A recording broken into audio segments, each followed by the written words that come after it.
Beloved influencer Yarely Ashley Hermosillo dies at 27, cause of death and final words revealed. The digital world is reeling from the devastating loss of Yarely Ashley Hermosillo, a beloved influencer whose sudden death at just 27 has left fans heartbroken. Hermosillo, known for her uplifting posts and ability to connect deeply with her audience, built a strong community of followers who saw her not just as a content creator, but as a friend. Her passing, confirmed by her family, has sent shockwaves through social media. Cause of death. According to her family, Yarely's death was linked to unexpected medical complications. While details remain private, loved ones have emphasized that her final days were filled with peace and surrounded by family support. Her last words.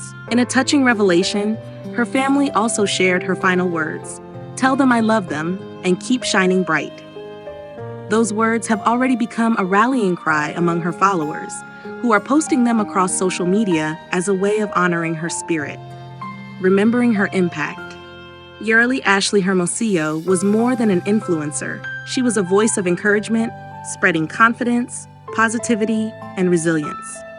Her videos and messages often centered on embracing challenges with strength and finding beauty in life's smallest moments. Fans, friends, and fellow influencers have flooded timelines with tributes, calling her a light in the darkest days, and celebrating the warmth she shared with the world. Though her journey was cut short, her legacy of kindness and inspiration will live on through the countless lives she touched.